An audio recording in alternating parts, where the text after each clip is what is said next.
బాగున్నారా? ఒక చిన్న ప్రేయర్తో రోజు సెషన్ స్టార్ట్ చేసుకుందామా? స్తోత్రం తండ్రి, స్తోత్రం యేసయ్య. దేవా, ఈ రోజు మేము ఇలా కలుసుకోవడానికి సహాయం చేసాం. ఈరోజు నేర్చుకోబోయే లెసన్లో మాకు తోడుగా ఉండండి. చక్కటి విషయాలు నేర్చుకోవడానికి సహాయం చేయమని నజరేయుడైన యేసునామమున అడిగి వేడుకుంటున్నాను తండ్రి, ఆమేన్. మరి ఇంకెందుకు ఆలస్యం, స్టోరీలోకి వెళ్దామా? పిల్లలు, స్టోరీని చాలా జాగ్రత్తగా చూడండి.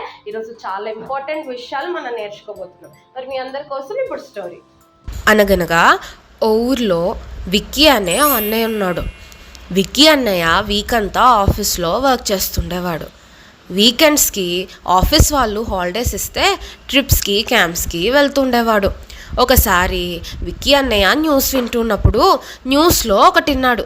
అదేంటంటే, వెల్కమ్ టు స్పెషల్ న్యూస్. ఇప్పుడే అందిన వార్త, ప్రభుత్వం వారికి కొన్ని మ్యాప్స్ దొరికాయట. ఆ మ్యాప్స్ చాలా పాతవై ఉండొచ్చు అని చెప్పి అంచనా వేస్తున్నారు. వాటిని బాగా పరిశీలిస్తే అవి కొన్ని అడవికి సంబంధించిన మ్యాప్స్ అని అంటున్నారు. అయితే నేను ఇప్పుడు ఏం చేయాలంటే ఇవన్నీ మాకు చెప్తున్నారు? ఆ మ్యాప్స్ ఆధారంగా చూస్తే కొన్ని అడవుల్లో నిధులు ఉన్నాయని తెలియజేస్తున్నారు. వీలైనంత త్వరగా వాటిని కనుగొంటారని ప్రభుత్వం వారు తెలియజేస్తున్నారు. ఇంతటితో సమాప్తం. ఏంటి, అవునా? అయితే ఈ వీకెండ్కి నేను ట్రెజర్ హంట్కి వెళ్తాను. మా సిటీ పక్కనే ఉన్న అడవికి వెళ్తాను. ఓకే, వీకెండ్ ఎప్పుడు వస్తుందో? అలాగా విక్కీ అన్నయ్య ఎప్పుడు వీకెండ్ వస్తుంది అని ఎదురు చూస్తూ ఉన్నాడు. వీకెండ్ వచ్చినప్పుడు విక్కీ అన్నయ్య ట్రెజర్ హంట్కి కావలసిన వస్తువులను సిద్ధం చేసుకున్నాడు. అన్నీ సిద్ధం చేసుకొని ఫారెస్ట్కి బయలుదేరాడు. అడివంతా వెతికాడు, కానీ ఎంత గాలించినా అన్నయ్యకి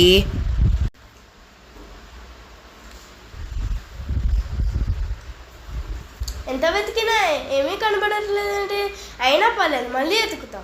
అలాగా విక్కీ వెతుకుతూ సాయంత్రం అయింది. చాలా ఆకలేస్తుంది. బొద్దిన తిన్నా, ఇప్పుడు వచ్చి ఏమీ తినలేదు.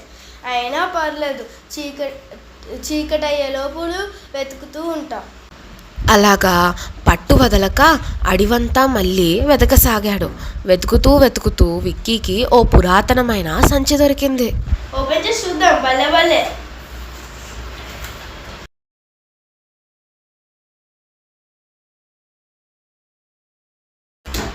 ఏంటి, ఇంత వెతికాక కూడా రాలేదు, దొరికాయా?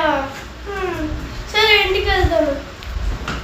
అలాగా దారి పొడుగున రాళ్ళు విసురుకుంటూ ఇంటికి వెళ్ళాడు. చివరి రాయి ఇసరపోతున్నప్పుడు, ఏంటి రాయా మెరుస్తుంది? సరే, ఒకసారి కంసోల్ దగ్గరికి వెళ్ళి దీని వాల్యూ ఎంతో కనుక్కున్నాం. అండి, ఈ రింగ్ తీసుకొని డబ్బులు ఇవ్వరా? Gold ring. మీరు వెళ్ళండి, ఇస్తాము. ఓకే అండి. ఇది కేక్ పెట్టు.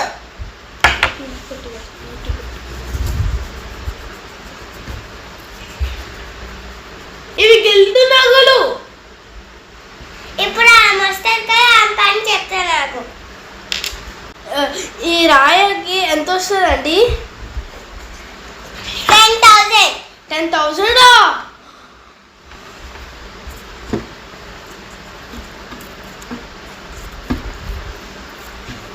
20,000. లాస్ట్ కి 50,000.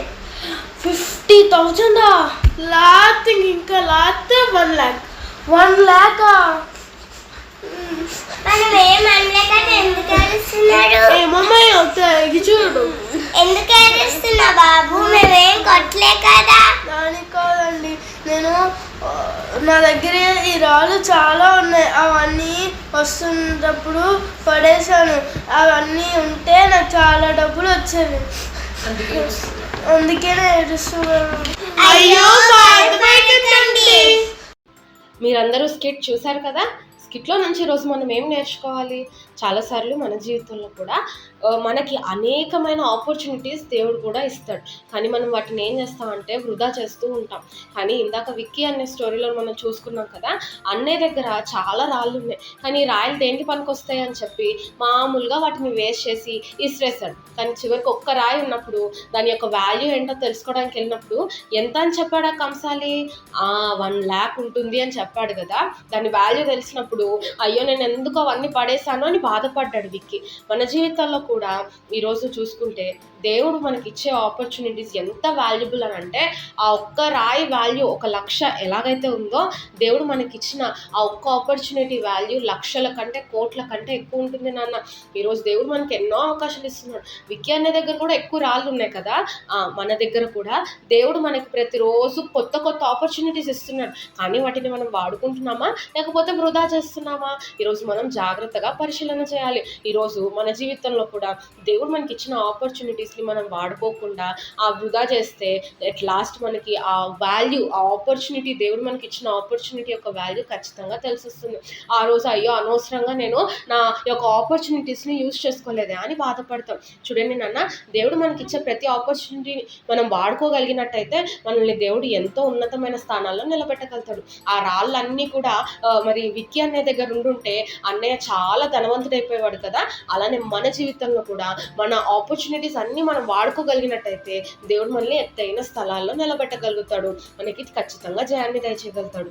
మీరందరూ స్టోరీ చూసారు కదా. స్టోరీలో నుంచి ఈరోజు మనం నేర్చుకోవాల్సింది ఏముంది? మనకి కూడా యేసయ్య అనేకమైన ఆపర్చునిటీస్ ఇస్తూ ఉన్నాడు, కానీ మనమే వాటిని వాడుకోవట్లేమన్నా. అలా వాడుకోకపోతే నిజంగా మనకే చాలా నష్టం. విక్కీ అనే దగ్గర అనేక రాళ్ళు ఉన్నాయి, అవన్నీ తన దగ్గర ఉంచుకొని ఉంటే తనకి చాలా డబ్బులు వచ్చాయి కదా. మనం కూడా మన యొక్క opportunities, if we can make use of all those opportunities, మనం వాటిని వాడుకోగలిగితే దేవుడు మనల్ని గొప్ప రీతిగా నిలబెట్టగలుగుతాడు. తెలుసా, బైబిల్లో కూడా ఎలీషా ప్రవక్తకి మరణకరమైన రోగం వచ్చి మరి పడక మీద ఉన్నప్పుడు ఇజ్రాయెల్ రాజు ఎలీషా గారి దగ్గరకు వచ్చి ఏడుస్తూ ఉంటాడు. నా తండ్రి నువ్వే కదా ఇప్పటిదాకా మమ్మల్ని నడిపించావు, సిరియన్ల చేతుల నుంచి నువ్వే కదా మమ్మల్ని విడిపించావు, ఇప్పుడు నీకు ఇంత మరి రోగం వచ్చింది అని చెప్పి ఏడుస్తూ బాధపడుతూ ఉన్న టైంలోని ఎలీషా గారు ఇజ్రాయెల్ రాజుతో అంటారు, ఇగో నీ బావుని అలానే ఆరోస్ని తీసుకొని రానప్పుడు మరి ఇజ్రాయెల్ రాజు అలా చేసినప్పుడు మరి నీ యొక్క బావుని పట్టుకున్నప్పుడు మరి ఇజ్రాయెల్ రాజు పట్టుకున్నప్పుడు ఎలీషా గారు ఇజ్రాయెల్ రాజు చేతుల మీద చెయ్యి వేసి ఇగో తూర్పు వైపున ఉన్న కిటికీని తెరువు అన్నప్పుడు మరి ఇజ్రాయెల్ రాజు అలానే చేస్తాడు. చేసిన తర్వాత ఇగో నువ్వు ఈ బాణాలని విసిరాలి, అయితే చెప్పేది ఇది యెహోవా రక్షణ బాణము, సిరియన్ల చేతిలో నుంచి మిమ్మల్ని కాపాడు బాణము, మీరు సిరియన్లను కంప్లీట్ గా హతం చేయలాగున మరి దేవుడు మీకు సహాయం చేస్తాడు. కాబట్టి నువ్వు ఇప్పుడు ఈ ఆరోస్ని ఎన్నిసార్లు వేస్తావో అన్నిసార్లు నీకు సిరియన్ల మీద జయం కలుగుతుంది. కాబట్టి నువ్వు ఈ ఆరోస్ అన్నప్పుడు మరి ఆ ఇజ్రాయెల్ రాజు ఏం చేస్తాడనంటే 3 సార్లే మరి ఆరోని నేలకేసి కొడతాడు అనమాట. నేలకేసి ఎలీషా గారు కొట్టమన్నప్పుడు 3 సార్లే కొట్టేసరికి ఎలీషా గారికి చాలా కోపం వస్తుంది. ఇగో నాకు హెల్త్ బాగాలేదు కదా, నువ్వు సిరియన్లని కంప్లీట్ గా నాశనం చేసేలాగా వాళ్ళ మీద ఒక 5-6 సార్లు యుద్ధం చేస్తే నువ్వు వాళ్ళని కంప్లీట్ గా హతం చేసేయచ్చు. కాబట్టి నువ్వు 5-6 సార్లు మరి బాణాన్ని నేలకేసి కొట్టొచ్చు కదా, ఎందుకు 3 సార్లే కొట్టావు? దేవుడికి ఒక చక్కటి ఆపర్చునిటీ ఇచ్చాడు కానీ నువ్వు వాడుకోలేదు, కాబట్టి నువ్వు ఇప్పుడు 3 సార్లు సిరియన్ల మీద జయం పొందుకుంటావు అని చెప్పాడు. నిజమే కదా నాన్న, ఇక్కడ ఇజ్రాయెల్ రాజు గారికి ఒక చక్కటి అవకాశం వచ్చింది. కంప్లీట్ గా సిరియన్లని హతము చేసేలాగా, వాళ్ళని కంప్లీట్ గా నిర్మూలన చేసేలాగా దేవుడు మరి ఎలీషా ప్రవక్త ద్వారా ఆయనకు ఒక అవకాశం ఇచ్చాడు. కానీ ఇక్కడ రాజు ఏం చేశాడు? ఏమీ ఆలోచించకుండా ఏదో ఏమన్నాడు కదా అని ముమ్మారే వేశాడు కదా.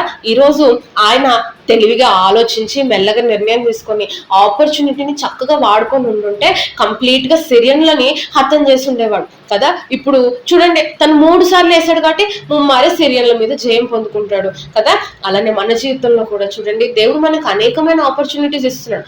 నా జీవితంలో దేవుడు ఏం ఆపర్చునిటీస్ ఇస్తున్నాడు అని మీరు అనుకున్నట్టయితే, దేవుడు మన జీవితంలోని ఎలాంటి ఆపర్చునిటీస్ ఇస్తున్నాడు అని అంటే మనకి చాలా టైం ఇస్తున్నాడు. Even time is also an opportunity. తెలుసా, మనము చదువుకోవడానికి, దేవుని కొరకు పని చేయడానికి ఎంతో సమయాన్ని ఇస్తున్నాడు. కానీ ఈరోజు చదువుకోవాల్సిన టైంలో చదువుకోకుండా ఏముందిలే అని మనం లైట్ తీసుకొని ఫోన్స్ చూడడము, ఆటలాడుకోవడము, ఫ్రెండ్స్తో పాటు తిరగడము, మరి చదువుకోవాల్సిన టైంలో చదువుకోకుండా మనం ఎప్పుడు ఏ పని చేయాలో అప్పుడు ఆ పని చేయకుండా మనము మన టైంని వ్యర్థం చేసుకుంటూ ఉన్నామేమో. చూడండి నాన్న, తర్వాత మనమే సఫర్ అవ్వాల్సి ఉంటుంది. ఈరోజు దేవుడు మనకి ఎన్ని అవకాశాలు ఇస్తున్నాడంటే మన చెడు నడతల నుంచి మనం మరి తిరిగి దేవుని దగ్గరకు వస్తామా అని దేవుడు ప్రతిరోజు మనకి నూతన తరుణాలు ఇస్తున్నాడు. కానీ ఈరోజు మనం ఏం చేస్తున్నాం? ఏం అవ్వదులే, మా పాస్టర్లు అలానే చెప్తారు, ఏం అవ్వదులే, సండే స్కూల్లోని టీచర్స్ అలానే చెప్తారు అని చెప్పి మనము ఆ ఆపర్చునిటీస్ ని పక్కన పెట్టేసి మన ఇష్టానుసారంగా జీవిస్తున్నామా?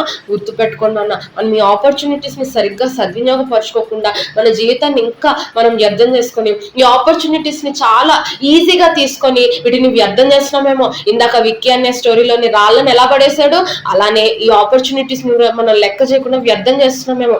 జాగ్రత్తగా ఉండాలి. మనము ఈ ఆపర్చునిటీస్ ని మరి వాడుకోవాలి, వీటిని సద్వినియోగం చేసుకోవాలి. ఈరోజు మన జీవితంలోని దేవుడు మనకి ఎంతో సమయం ఇస్తున్నాడు, ఎంతగానో దేవుని తట్టు తిరగడానికి. మరి అలానే అట్ ద సేమ్ టైం మన జీవితంలోని మనం చదువుకోవాల్సిన సమయంలో చదువుకోవడానికి, ఇంకా అనేక చోట్ల మనకి చాలా ఆపర్చునిటీస్ దేవుడు మనకి ఇస్తున్నాడు. ఈరోజు మనం అవన్నీ వాడుకోగలుగుతున్నామా?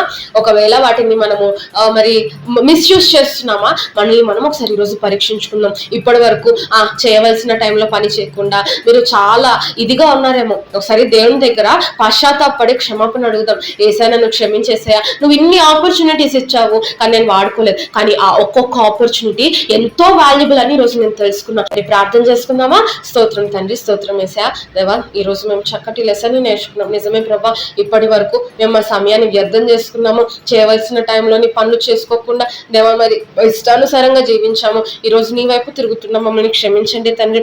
అవునయ్యా, ప్రతి చిన్న బిడ్డని జ్ఞాపకం చేసుకోండి. ఈరోజు ఆయా ఒక్క ఆపర్చునిటీ ఎంత వాల్యుబుల్ మేము తెలుసుకున్నాం. ఈ రోజు ఆపర్చునిటీని మేము వాడుకోగలిగితే ఎత్తైన స్థలాలను మమ్మల్ని నిలబెట్టగలుగుతాం ప్రభా. కాబట్టి ఈ రోజు మేము ప్రతి ఆపర్చునిటీని వాడుకోవాలనుకుంటున్నాం. ఇప్పటి వరకు మేము వ్యర్థం చేసామేమో దేవా, మరి మా సమయాన్ని వ్యర్థం చేసుకున్నామేమో, మమ్మల్ని క్షమించండి, మమ్మల్ని బలపరిచి నడిపించమని, ఇప్పుడు వచ్చిన ప్రతి బిడ్డను ప్రత్యేకంగా ఆశీర్వదించి దీవించమని నజరేయుడైన యేసునామమున అడిగివేడుకొంచున్నాను తండ్రి, ఆమేన్. ఇప్పుడు మెమరీ వర్డ్స్ నేర్చుకుందామా?